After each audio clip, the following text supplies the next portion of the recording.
This is Middlesex Moments Radio Show, and I'm Anna Wasesha, president of Middlesex Community College, and today my guest is Andrew Chatfield, who is joining us for a special reason. He's the director of, tell me, marketing? Press and marketing, yeah. Yeah, press and marketing. At the Center for the Arts at Wesleyan, which I'm sure most of our listeners know about, but do you want to just, let's start with first principles. What's the Center for the Arts at Wesleyan? So the Center for the Arts opened in 1973, and we have a couple of different elements to our mission. One is to support the music, theater, dance, and visual arts departments at Wesleyan in terms of their student and faculty productions. Another thing that we do is embed artists across the curriculum at Wesleyan. So pairing up a dance choreographer that wants to study more about science and incorporate those kind of ideas into their work. So we pair artists across the campus, not just in the arts departments. And then the third element of our mission is to bring visiting artists from around the world to campus. So we have series that we program in collaboration with the arts departments.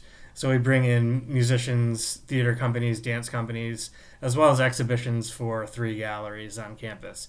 So it's serving all of those multiple missions. Yeah, it's a lot. It's a lot. How's your audience development? We have a great audience from year to year. Since we have such a wide array of programming, it could be dancers from Indonesia and then drummers from Africa. So we have a lot of luck bringing people in for those specific performances. The challenge seems to be, since our programming is so diverse, to have somebody come back the next year if they were only interested in a very narrow kind of niche programming.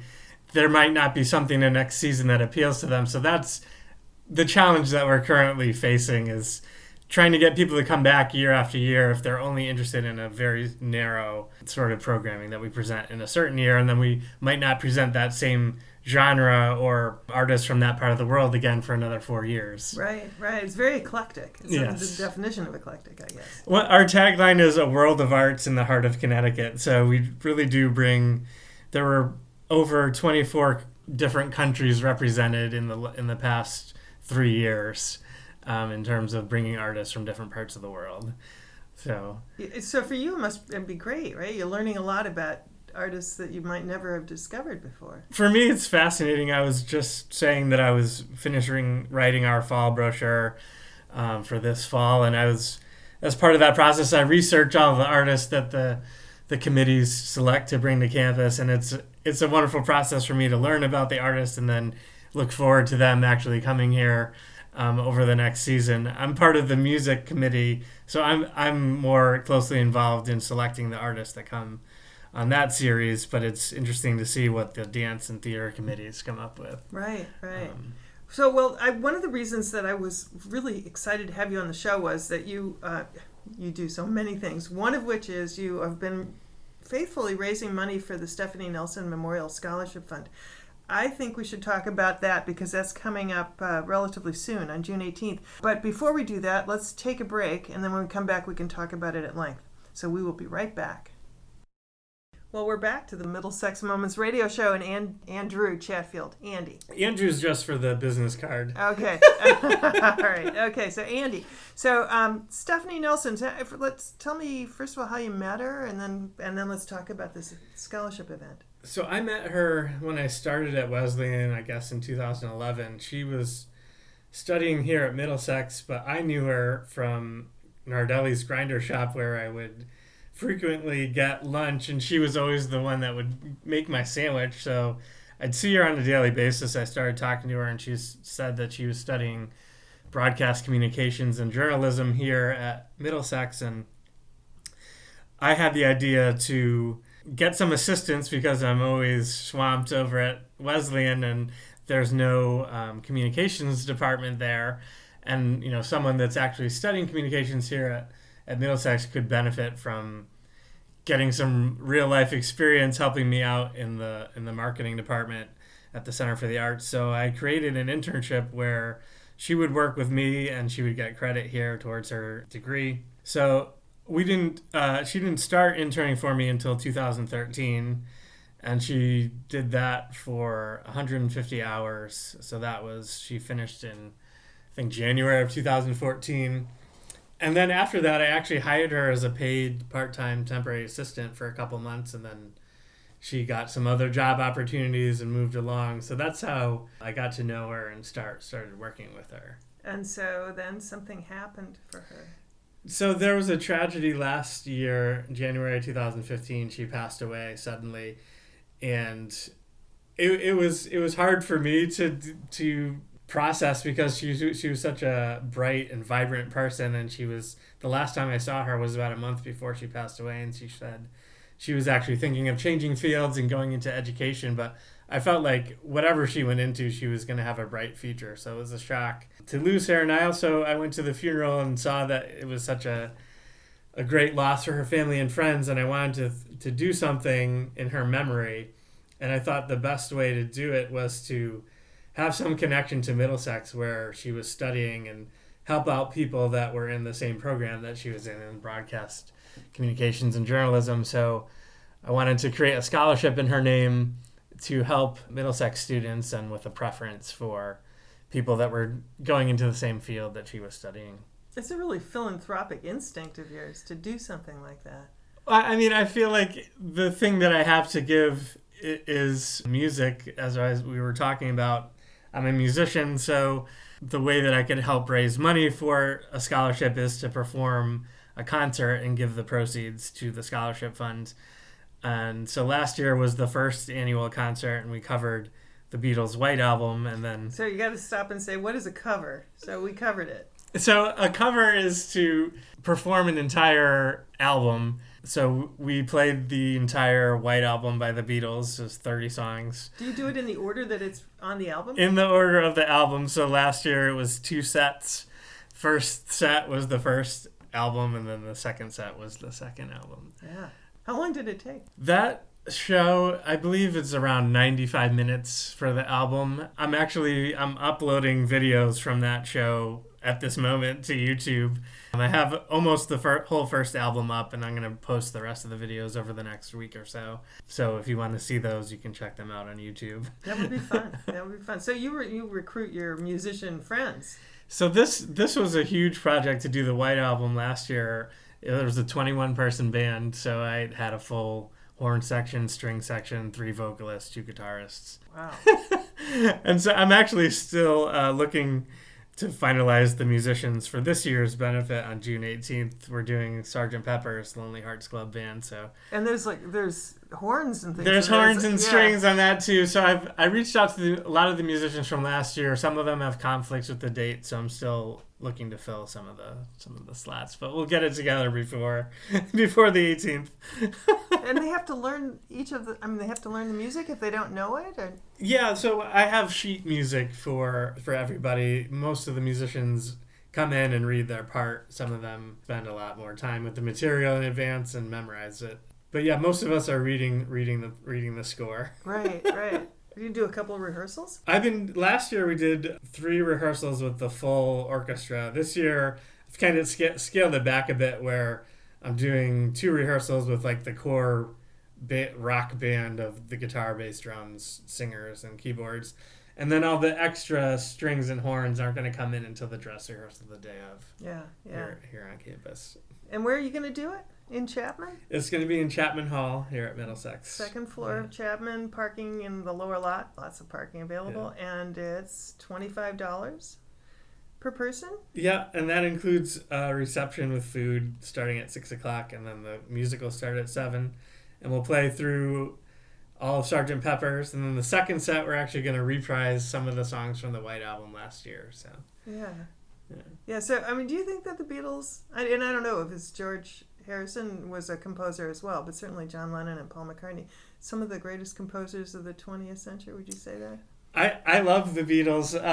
George was only allotted a couple songs on each album, so the majority is the Lennon-McCartney tunes. And actually, the Sgt. Pepper's is a lot more of Paul's compositions, and it was his concept to have this. Well, it was a concept album in terms of the Beatles being Sgt. Pepper's Lonely Hearts Club Band.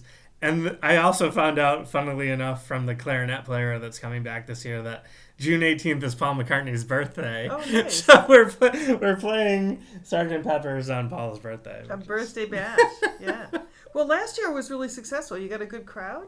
It was great. Last year we had about 150 people, and we raised almost $5,000 for the scholarship. Yeah. So, and gave out the first one this year. Gave out the first scholarship this past spring, actually to Brendan Plake, who was my intern this spring over at Wesleyan. So it was great to be able to give that to someone who is studying at Middlesex and also has a connection to Wesleyan. I think so. I'm just so amazed by it. Well, do you have a favorite song on the Lonely Hearts Club Band? Oh, but it's funny. My son really loves Lucy in the Sky with Diamonds. Oh, yeah. But he's 3? He's going to turn 4 this summer. 4, yeah. I mean, there's so many beautiful images in that song. Yeah, I mean, but then if you play that tune and then the next one's getting better and the next one's fixing a hole, and so it just keeps going, But yeah, there's so many. I personally love Paul's tunes the most. Yeah. I saw him in Fenway Park about 3 years ago, and it was fantastic. And I did see Ringo this past December at Foxwoods. Really? How was that? That was great. He has an all-star band with members from Toto and Santana and Journey and Todd Rundgren. So his all-star band is really an all-star band. It's truly an all-star band. Yeah. Yeah, when my child was young and I was watching, kids programming with her, he was on, was it Thomas the Train? He was the conductor. He was on Thomas the Train. Yeah. That's great. My son loves Thomas. Yeah. He's a sort of a lesser known of the Beatles. He's really underrated in terms of a drummer, and especially and you're a drummer, right? Especially learning his parts for the White Album and now Sgt. Pepper's. He has some really slick playing that I think gets overshadowed by, of course, the writing of the melodies and that sort of thing. But he's a great drummer.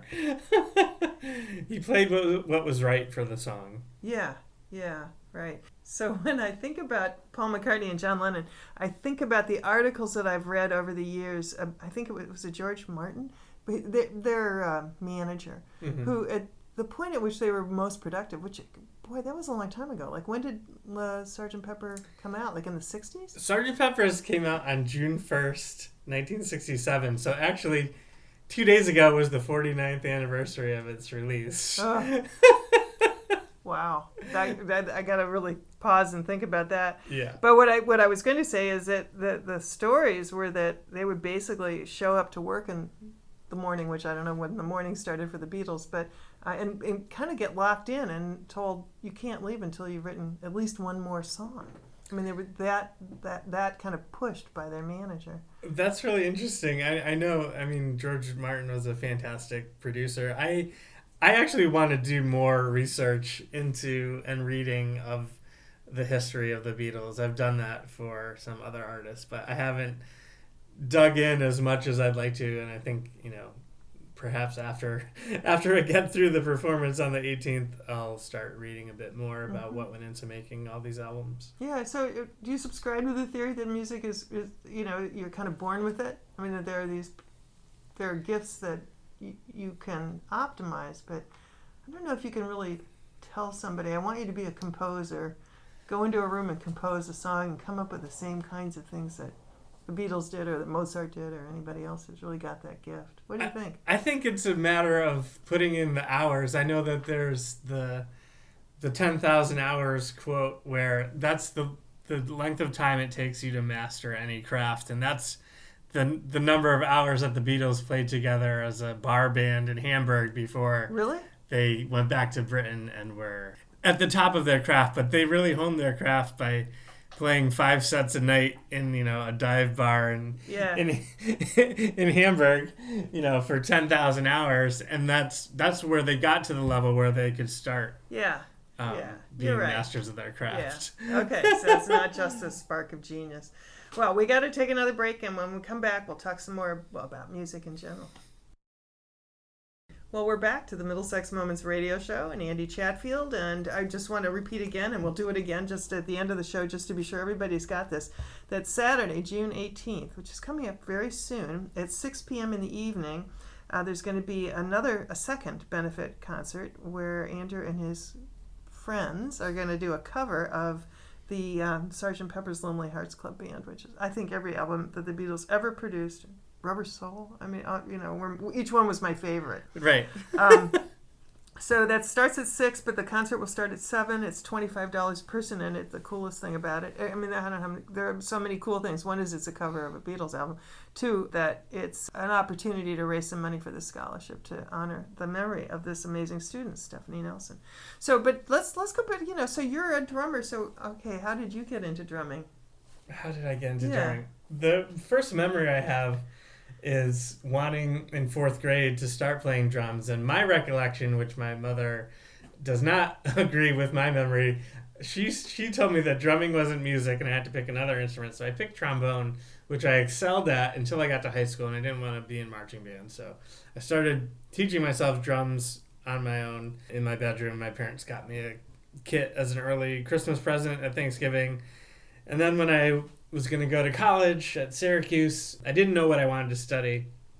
And then I got there and I decided I want to study music. So I went over to the College of Visual and Performing Arts and talked to the percussion instructor and said, I want to study music. So I took a year of lessons and then auditioned my sophomore year and got into the College of Visual and Performing Arts and gave a recital when I was a senior. So that's how my formal study of music in undergrad kind of evolved. But I wanted to play drums when I was a kid, and my memory was that my mom wouldn't let me, but she doesn't remember that part now. Yeah, right. Well, now that you're the parent, you are a parent, you'll suppress memories as well, or change. I'm sure. Yeah. Well, my son has his toy drum set, and we play drums together, so I don't.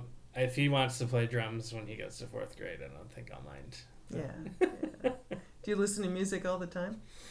Yeah, we were talking before, I've been listening to Sgt. Pepper's a lot, trying to learn the album. My son loves the song Lucy in the Sky with Diamonds. He's like, put on track 3. Oh, so he knows. He knows the track. He's starting his career path. Yeah. Yeah, right. But what other kind of music? I mean, you get the world music, but if you could pick any kind of music to listen to, what do you put on? I mean, I like so many different kinds of music, and it kind of shows in the different projects that I have. I mean, I cover classic rock for different benefits, but I also write original music. I write jazz music for a jazz quartet that I have. I have an 80s cover band that I cover, songs from 30 years ago. Tell me about this cover phenomenon, because, you're quite a bit younger than I am. And, I kind of lived the Beatles. But why do people cover albums? I think it's the familiarity and the nostalgia that for the audience hearing covers is something that they enjoy. I mean, they hear the radio all the time in their commute in the car, and classic rock has such a narrow focus in terms of the playlist. So there's certain songs that they hear all the time, and then if they hear a band playing those songs again, it's something familiar and easy to process as opposed to an original composition that they've never heard before, I think is the appeal of cover bands. It's so interesting to me, though. I have a daughter who's 27 now, and some of her favorite music is the classic rock. So why is that? Is it, or let's see, my hypothesis is that was the best music, and there really hasn't been anything like it since. That might be an old person's view of the world. I think it's the familiarity aspect.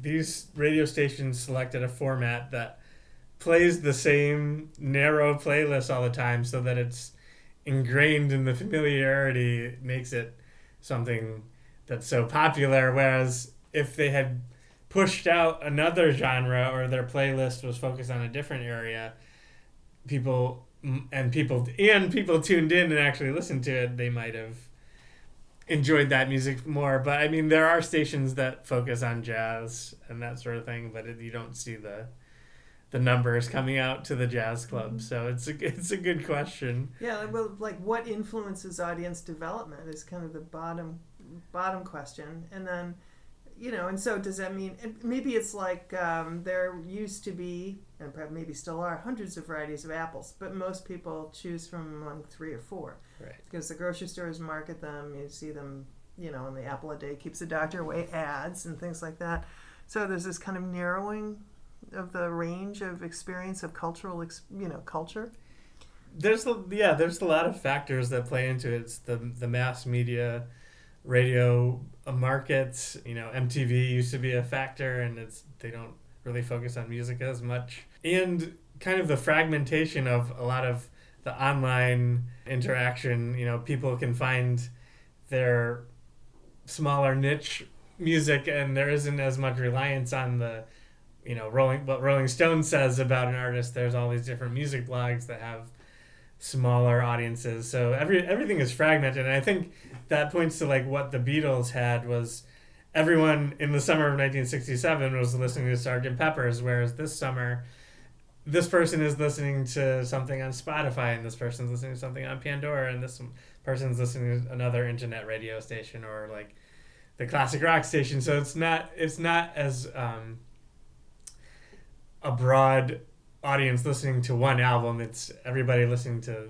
It's really the fragmentation. Is one of the factors. That makes sense to me.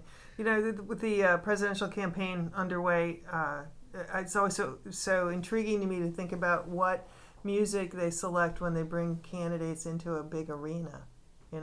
So music can be used in a lot. Kind of stir up the energy of a crowd, pump people up. It's funny. There was I don't know if you watched the show Veep on HBO. Yeah. There was on the last week's episode. There was one of the candidates was getting preemptive letters out for artists asking him not to use their songs in their campaign before he even played their songs. It was kind of a play on that whole phenomenon of a candidate playing a song and then an artist protesting the use of that song. Right. It was a funny little twist on that. Yeah, that's kind of an incredible.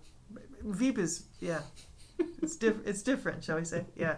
So, all right. So, let's talk briefly about what's going on this summer at the Center for the Arts, so you can be the director of marketing. Of course. And then we'll swing back to the Stephanie Nelson Memorial. But what have you got going on this summer? So, the Center for the Arts has a summer series. It runs from June 28th through July 21st. We have a wide range of things going on. We have the United States premiere of the rubber band dance groups Vix Mix. That's a dance company from Montreal. We have. How do you find these folks? A lot of the artists that we select come through our programming committees with the arts departments on campus. So right. The rubber band dance had actually performed at Wesleyan before I was there. They were there in 2009, and so we're bringing them back this summer. It says hip-hop, urban hip-hop. Yeah, so Vix Mix is kind of a review of their co-artistic director's experiments with hip-hop, dance, and contemporary ballet since he founded the company. We're also going to have the Grammy Award-nominated jazz saxophonist Jimmy Green's quartet, a couple world premieres by our pianist and composer on faculty, Neely Bruce. Who's a virtuoso performer. Virtuoso. And a force of nature. A force of nature, the 9th in a concert series of his complete piano works. And then we have a series of free noontime talks on Tuesdays in the Ring Family Performing Arts Hall. And, most of these are free. The 2 ticketed events are our band dance and Jimmy Green. Tickets go on sale Monday, June 20th at noon. Which is coming up too. Coming up soon. Yeah. The calendar is relentless. It just keeps flipping pages. Never ending. Yeah. So, all right. So let's go back to talking about the work you're going to do here on Saturday, June 18th. So, how many people do you think you're going to pull together to perform the music? I'll probably have about 20 musicians like I did last year. Yeah. How do you deal with the acoustics in that room that everyone complains about? We haven't. That's going to be the challenge of the dress rehearsal, is to make the best of the acoustics. Yeah. Yeah.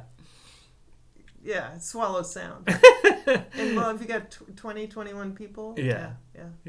Yeah, well, I hope that everybody who's listening will think about coming over. You don't need to know anybody in particular, so if you don't know or didn't know Stephanie Nelson and you don't know Andy Chatfield, it would be a great opportunity to meet Andy and hear him at work. And then all the other players, so it's going to be strings, do you think? Strings, horns, and then your basic rock ensemble, 4 singers, 2 guitarists, keys, bass, drums. And who's doing the vocal? 4 vocalists. We have Julie Corbalis, who I've worked with for about 6 years. She's lives in New York, and so she's coming up for this concert. And then Sarah Lemieux, who I started working with last year when I was covering a Led Zeppelin album. Sarah has actually won, for the past 3 years, the Connecticut Music Award for Best Jazz Group. She has her own jazz group. And she also won Best Country and Best New Group this year for another project that she has called The Girls from Ruby Falls. And then I have two backup vocalists, Shona Kerr, who's the squash coach at Wesleyan, but she's also a singer. All and right, squash and sing. Okay. Samantha Hatch, which is a new vocalist that I'm working with for the first time. So 4 women. 4 women singing Right. the Beatles. Yeah. I'm really excited about this whole thing. Well, so we have to wrap up the program. So I want to thank Andy Chatfield for coming over today. Encourage people to check out the Center for the Arts because it's an incredible resource here in Middletown and in the state of Connecticut. Think about the concert here at Middlesex College on June 18th, starting at 6, but music starts at 7. And look for Andy around and about, right? Because you've got your bands performing All summer. around the state. Yeah. Have some sympathy for him. He has a child who's going to be almost 4. He's probably sleeping through the night, but he's working days, nights, burning the candle at both ends. Both ends. Yes, exactly. So it keeps you young, right? It will. I guess so. Yeah, thanks so much for being my guest today. Thanks for having me. This has been the Middlesex Moments radio show. Anna Wasasha wishing you all a very good day.